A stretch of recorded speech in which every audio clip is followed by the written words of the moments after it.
Alright, good day, good afternoon, good day sa inyo lahat. My name is Ronald Alatur. I'm your daily vlogger in Toronto, Canada. Nandito tayo sa Vegas! At katabi ko, hindi ko to kababata kasi matanda na ako. Walang iba, nag-iisang Michael Pacquiao! Lobo. So, sir, anong unang kakantahin natin? Para sa'yo. Para sa'yo! Ang laban na to, mga kababayan. Katabi natin ang anak ng pambansang kamao. Meron tayong OTS, Mike. Alam mo yung OTS? On the spot. On the spot? Yeah. Okay, sige. Walang maling sagot. Ready ka na ba? Ready. Whatever is in your head, in your mind, speak it out. Sure. Sounds good? Yeah. Okay, here we go. OTS number 1. Ano meron, ano wala? Ha? Hindi ko sinabas. Meron laban, right? Meron. Kamusta ang preparation ng Team Pacquiao dito sa Vegas? Okay naman, I've seen my dad, especially Team Pacquiao. They work really hard at saka they're maintaining that, consistency na yung right amount of training, right amount of rest, and right amount of sleep. Just There you go. maintain the good healthy for the fight. Maraming nagtatanong, maraming naghahanap ng isang anak ng pambansang kamao. Ano ang nasa isip mo right now? Habang ilang oras na lang pupunta na ang tatay mo sa entablado, sa court, na kung saan hindi justice court, boxing court. Boxing court. Yes, sir.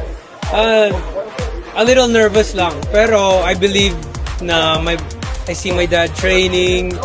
He's in good health naman. He's in good health. Yes. And yung kaba, nandun naman talaga yung kaba. Pero, as long as he's safe at saka healthy, walang mangyaring, Mike, nandito pa yung mga tropa mo. Ito pa yung Ito mga po, tropa this mo. is Hey my, guys, come on guys! Ito ang mga pinsan ko, Mga to babae. friends ko. Look at that.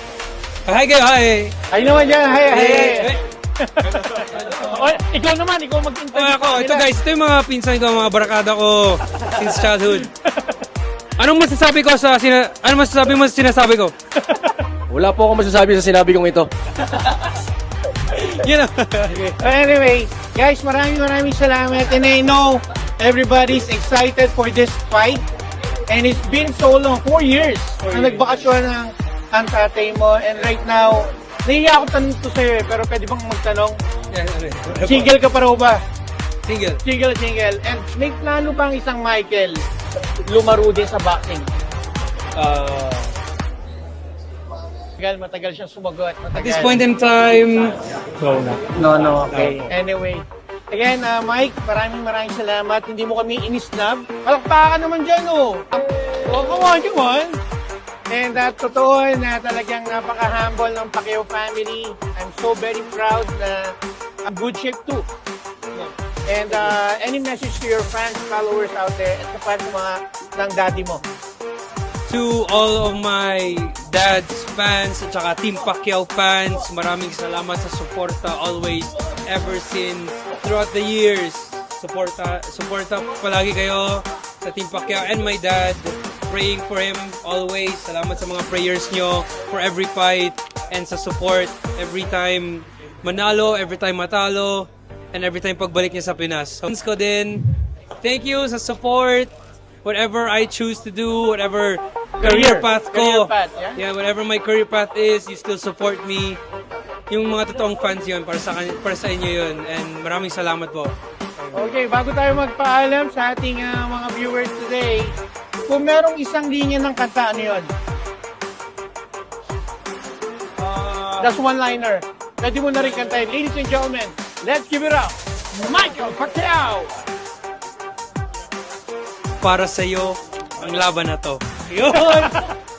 Anyway, na-on the spot talaga natin si Michael. Michael, maraming salamat. Game na game ka. Thank you. More power and God bless you more. God bless po. Thank you. God bless.